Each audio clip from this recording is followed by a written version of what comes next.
What's new in the Metamorphosis? At the Metamorphosis, we believe in the power of media to challenge the status quo and promote diversity, equity, and inclusion. Our latest series of content explores the themes of white supremacy, its historical roots, and modern-day manifestations.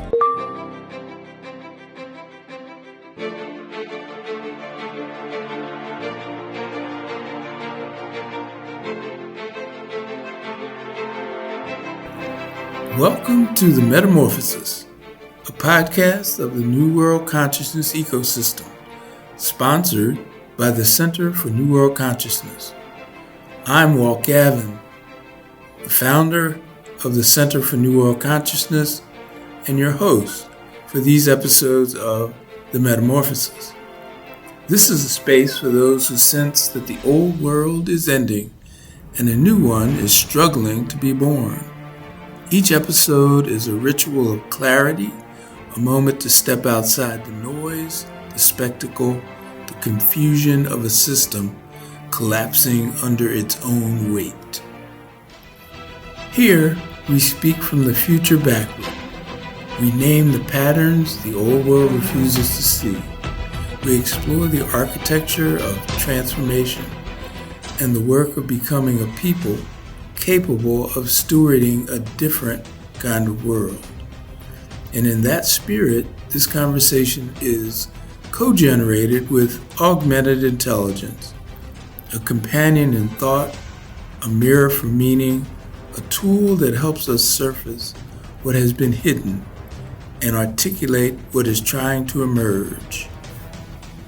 In the New World frame, intelligence is not artificial. It is amplified. It is collaborative. It is part of the unfolding. So, settle in, take a breath. You are entering the metamorphosis, a threshold space between what has been and what must now become.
And in fact, that is a very, very important correlation because it was extremely important to the slave trade and the commercial exploitation of workforces in Africa that people in Africa actually be considered to be either lower forms of humans or less than human in order that they could be exploited as slaves.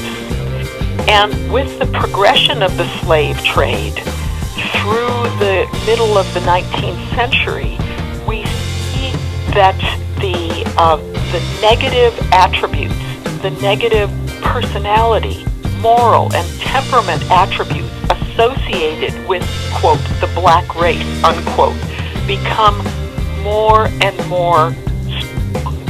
And this is, I think this is one of the indictments of the race concept that exists. The fact that it basically and gained strength through the trade and exploitation of human beings, that much of the racial terminology that is part of this country was actually born of this invidious trade.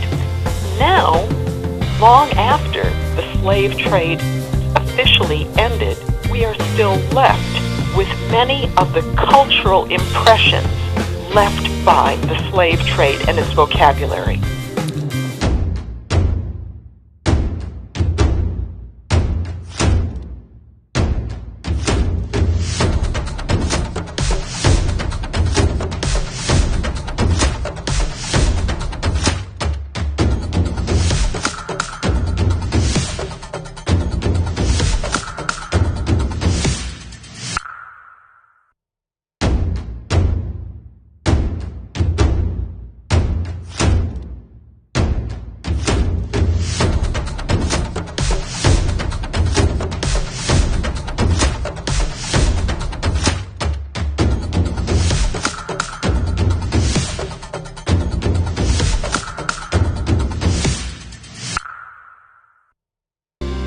We attribute value to some of our visual impressions, but we get those values from culturally transmitted information, okay?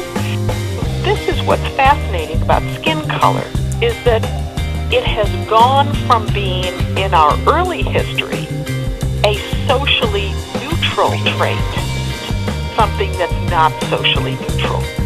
And my research in the last few years has been geared toward understanding exactly what happened in human history that made skin color not socially neutral. What led us to connect color to other attributes of the body and of the mind. Zone segment tonight, very provocative soundbite from our pal, Brett. My sense about this is that both Eric Holder and Barack Obama have benefited politically enormously from the fact that they are African American and the first to hold the jobs that they hold. To those two men, race has been both a shield and a sword that they have used effectively to defend themselves and to attack others. Wow. So Hume joins us from Washington. What kind of feedback do you get from that?